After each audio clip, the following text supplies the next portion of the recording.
going on, you guys? It's your boy, the F-O-O-T-I to the big E here once again with another video. And I am sick again. I'm sick again. I mean, seriously, I must be the most unhealthiest YouTuber there is on YouTube. I mean, I'm not even joking. I'm constantly sick. But anyway, that is not what we're here for. 1 week from this Sunday is the WWE Elimination Chamber. So freshly hot off the heels from the WWE Royal Rumble, big pile of stinking poo-poo bookings that the WWE give us. We've got SmackDown's first pay-per-view of the year, the Elimination Chamber. So I'm really looking forward to this one coming up next week. So let's not waste no time, people. Let's get straight into this. So first up, I want to talk about the match between Nikki Bella and Natalya. This one has been building for a while. It turns out that Natalya was the one that stabbed Nikki in the back at Survivor Series and beat her from behind, and where everyone thought it was Carmella, it turned out to be Natalya. This is a blow-off match for that one. The word going around is that Nikki Bella has not got too many matches left in her. Apparently WrestleMania could be her last one. She's having repeated neck problems with the neck injury she was out with that's causing her countless of problems. So the word going around is WrestleMania could be her last one, so this could be her last really big one before WrestleMania that she has as a single competitor. I'm really looking forward to it. I think Natty is a decent wrestler. We all know that. Nikki's very much improved. Nikki will want to go out, if it's going to be her last really big main high profile match, she's going to want to go out in a big way. She is very much improved. I don't think Nikki Bella gets the credit that she really deserves, but I'm really looking forward to this match between the Booby Bella and Natalya. I'm a fan of both. I never used to be, but Nikki's proved me wrong. She busted her butt, she got better at her job, and you know, she puts on decent matches now. So yeah, I'm really looking forward to it. But Mrs. Cena, Booby Bella will get the win on this one, so I'm going for Nikki Bella with the win in the first prediction for this video. So let's just move on, people. Next up, I want to talk about tag team turmoil. That is right, the American Alphas are defending their titles against all comers in tag team turmoil at the Elimination Chamber. Now, the Ascension's in there, Febreze is in there, as I like to call him, you know, as Tyler Fandango, but I like to call him Febreze. The Ascension's in there. The Usos are in there. All the big teams are in there, but it's also an open chance, so I am looking to see a few surprises slip up in this one. I'd love to see the Revival come up from NXT and make their debut at Elimination Chamber and be in tag team turmoil. I'd love the Revival to get the win if they actually do come up. So yeah, I'm really looking forward to the Revival making an appearance from NXT, be on SmackDown. I think it's the best place for them. SmackDown really does struggle with good quality tag teams, and with the American Alphas, they haven't really got many people to compete with apart from the Usos, and you can kind of forget about the Von Villains, who else are in this match, and Fandango or Febreze or whatever you want to call them, and the Ascension. They're not decent tag teams. They're not doing the division justice. The SmackDown tag team division is struggling. So they could really do with a nice injection, which is the Revival. So the Revival to appear in this one and walk away your WWE SmackDown Tag Team Champions. Let's just move on, people. So next up, I want to talk about the women's title match, which is Naomi versus the weird-eyed pixie Alexa Bliss for the WWE SmackDown Women's Championship.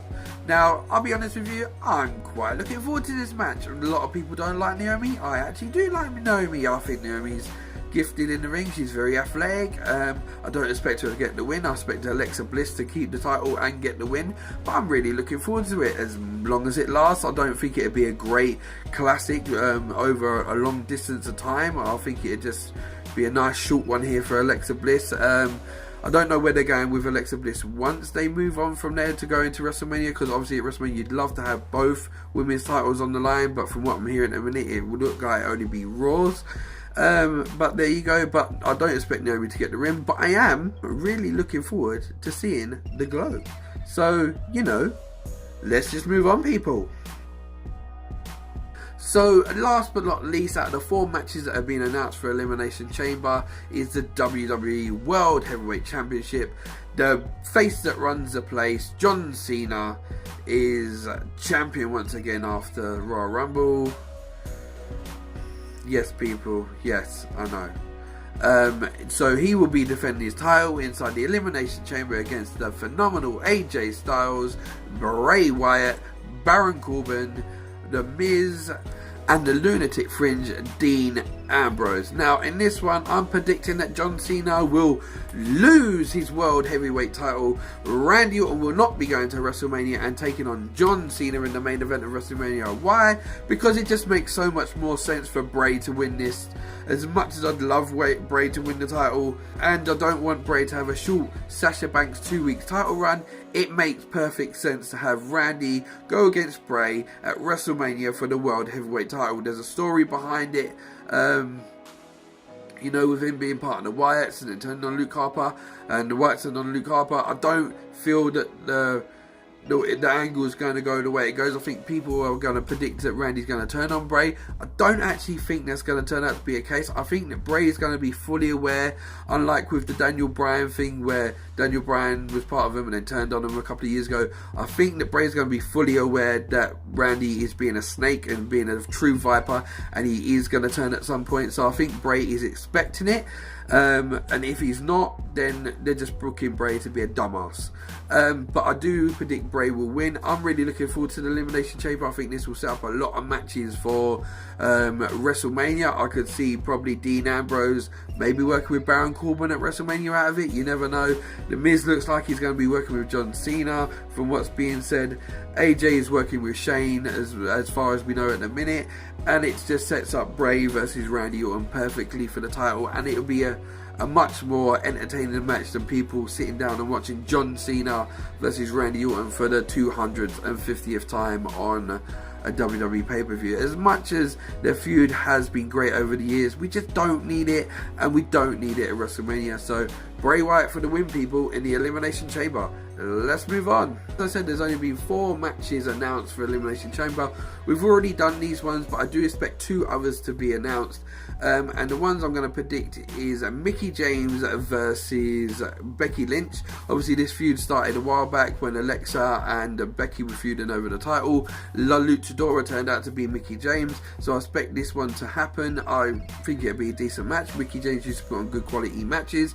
I want to get Asuka at NXT was it wasn't so great, let's be honest. It wasn't great, but it was enjoyable at Toronto nonetheless. It just wasn't a classic that we're used to from the women's division at the minute at NXT.